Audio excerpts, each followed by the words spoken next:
Hello everyone, welcome to my blog Tech Hub blog. Today we are going to discuss Python functions. So let us first see what is functions in Python. So Python is a functions is a collection of related assertions that carry out a mathematical, analytical, evaluative operation is known as function. So function is a some lines of code which carry out some kind of work, whether it could be some calculation like mathematical, it can be analytical solution, or it can evaluate anything. So that is known as function.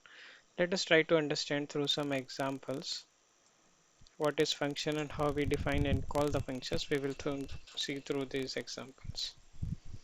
So let me first indent this program.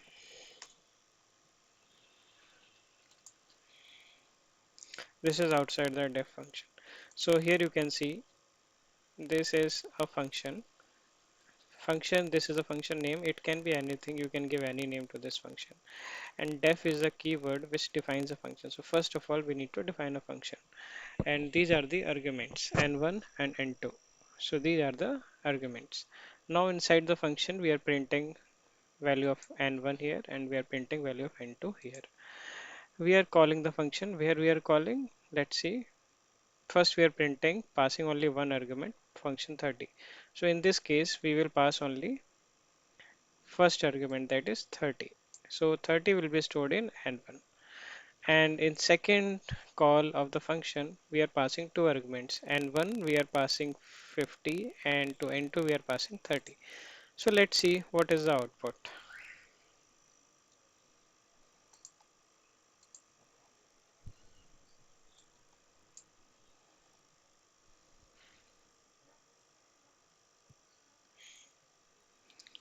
Now here you can see when we have passed only 30, so N1 will be storing value 30. So it is printing the value of N1 is 30 and the value of N2 is 20 because in N2 in the argument we are already passing 20 value. Now in the second function call, this is a call of the function where we are just writing the function name and we are just passing the argument. We can pass all the arguments or we can pass either of the arguments. Now in this case we are passing two arguments, that is n1 we are passing 50 and n2 we are passing 30. So 20 will be overridden here and n2 value will be 30. So here you can see that number n1 is 50 and n2 is 30.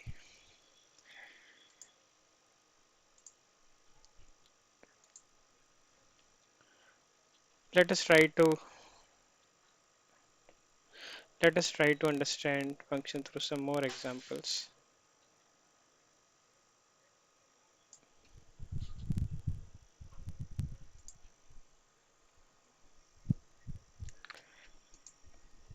Let me indent this function first. So here we have function name function.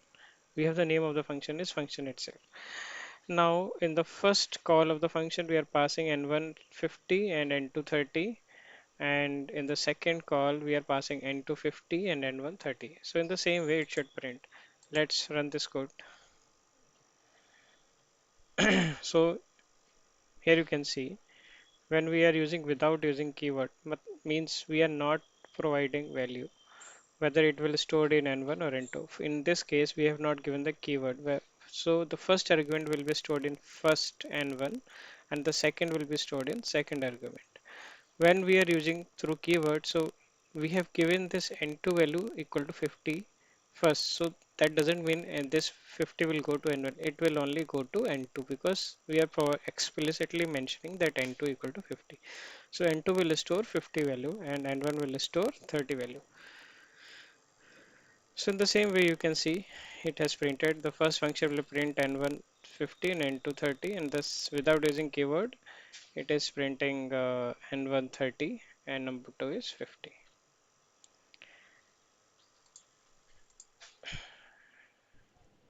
Let's run some more examples.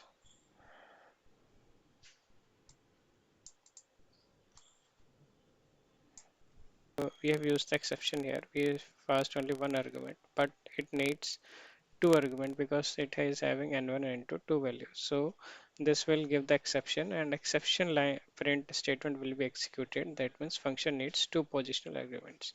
Because it has two arguments, so we need to pass two values. If you pass one value, it will give error. If we have not handled it through try and accept, then it would have been given an error. But since we have handled this, so that is why we are not getting the error, we are getting this message. We will see this try and accept in later classes. Now let's try to execute some more programs just to understand the function. Uh, Here we are returning. We have a return function here. Now here we are just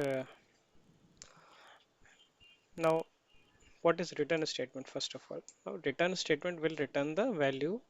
Every function has uh, some return type and some do not have return type. If the function do not have return type, it will not give any value. But if it has return statement like this, so it will give return some statements in the output. Let's try to execute this function first and then I will explain you.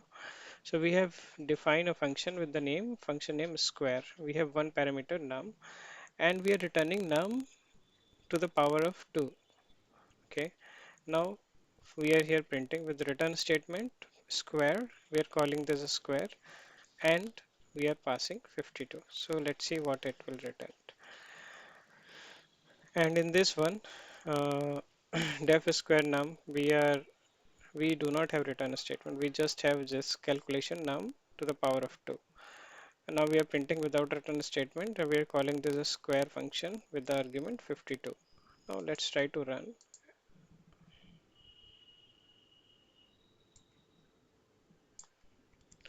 So here you can see first it has printed with return statement. So square, we are calling this function, we are passing 52. So 52 will store in num and here we are returning num to the power of 2. That is 52 to the power of 2 which is 2704 which is printed here.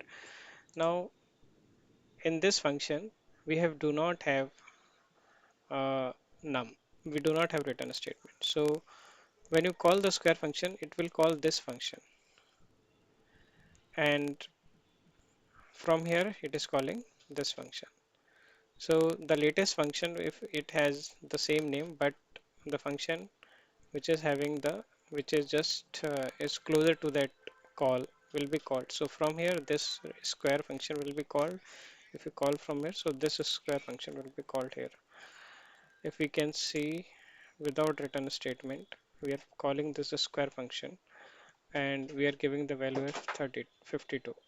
Since it is calculating 52 to the power of 2, that is 52 square.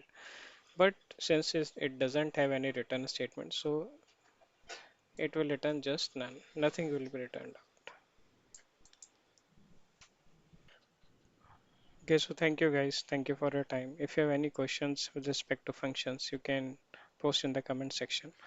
Also, you can visit my Tech Hub blog. So here you can find all these examples and the cheat sheet. And there are other topics related to Python also. You can go there. And if you have any doubts or questions, you can post in the this blog also or also in my Tech Hub blog in YouTube as well. Thank you.